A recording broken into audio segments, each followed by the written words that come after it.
రెండిటికి తేడా ఎలా తెలుస్తుంది మేడం? ఇది చాలా సింపుల్ అమ్మ. ఈ డిఫరెన్స్ కానీ మీరు తెలుసుకున్నట్టయితే ఇంట్లోనే మీకు మీరు అనలైజ్ చేసుకోగలరు. అంటే మనకు ఉండేది పుచ్చ లేకపోతే డెంటిన్ హైపర్ సెన్సిటివిటీ అనేది. సో సింపుల్ ఏంటంటే పుచ్చు మనకి కంటితో కనిపిస్తుంది, అదే హైపర్ సెన్సిటివిటీ అనేది కనిపించదు. ఒకవేళ పుచ్చు కంటికి కనిపించకుండా కూడా పేషెంట్ నొప్పి అని మన దగ్గరకు వచ్చినప్పుడు ఒక ఎక్స్రే తీస్తాము. పంటి సందుల్లో కానీ లేదా కింద ఆ సందు కింద ఉండే స్పేస్లో ఉండే పుచ్చు కానీ మనకి కంటితో కనిపించవు, అట్లాంటివి ఎక్స్రేలో కనిపిస్తాయి. సో ఎక్స్రే తీసినా లేదా డైరెక్ట్గా కనిపించిన పుచ్చు అనేది మనకు తెలుస్తుంది.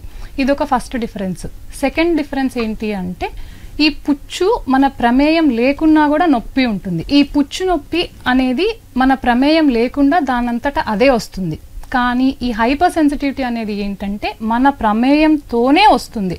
లైక్ ఫర్ ఎగ్జాంపుల్ ఏదైనా మనం చల్లటివి తాగినప్పుడు కానీ లేదా ఏదైనా స్వీట్ తిన్నప్పుడు కానీ లేదా ఇంకేదైనా కొందరికి టూత్ పిక్స్ కానీ లేదా ఈ పిన్నీసులు కానీ పళ్ళల్లో గుచ్చుకునే అలవాటు ఉంటుంది. సో ఇట్లాంటివి ఏమన్నా చేసినప్పుడు కానీ మాత్రమే వస్తుంది ఈ హైపర్ సెన్సిటివిటీ పెయిన్ అనేది.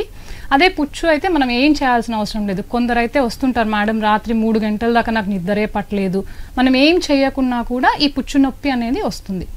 ఇంకొక మెయిన్ డిఫరెన్స్ ఏంటి అంటే పుచ్చు నొప్పి మనం కరెక్ట్గా చెప్పలేము ఎంతసేపు ఉంటుంది అనేది. అదే ఈ డెంటిన్ హైపర్ సెన్సిటివిటీ అయితే మనం చెప్పగలం, అది చాలా షార్ట్ యాక్టింగ్. అంటే ఇప్పుడు మనం ఏమైనా తిన్నా తాగినా వెంటనే తగ్గిపోవచ్చు, లేదా ఫ్యూ సెకండ్స్ లేదా మాక్సిమం ఫ్యూ మినిట్స్, అంతకంటే ఎక్కువ అయితే ఉండదు. ఇది మనకి చూడడానికి చాలా సింపుల్ టాపిక్ లాగా అనిపిస్తుంది, కానీ ద మెయిన్ ప్రాబ్లం ఏంటంటే ఇది ఒక పర్సన్ క్వాలిటీ ఆఫ్ లైఫ్ని దెబ్బతీసేస్తుంది. ఎలాగంటే ఇప్పుడు ఏదైనా సమ్మర్ సీజన్ ఉంది, ఫ్రెండ్స్తో కలిసి ఐస్ క్రీమ్ పార్లర్కి వెళ్ళి ఐస్ క్రీమ్ తిందాం అనుకుంటాము. ఐస్ క్రీమ్ నోట్లో పెట్టుకోగానే పళ్ళు జివ్వుమంటాయి. సో అక్కడ తినాలనుకున్నా తినలేము. ఇంకొందరు ఫ్యామిలీతో పాటు మూవీకి వెళ్దాం అనుకుంటారు, పాప్కార్న్ తిని కూల్ డ్రింక్ తాగుదాం అనుకుంటారు. ఆ కూల్ డ్రింక్ నోట్లో వేసుకోగానే ఇంకా పళ్ళు జివ్వుమనడం స్టార్ట్ అవుతాయి. ఆ నొప్పి భరించేదానికన్నా ఎందుకులే ఆ కూల్ డ్రింక్ తాగకుండా ఉండడం బెటర్ కదా అని అవాయిడ్ చేస్తాం.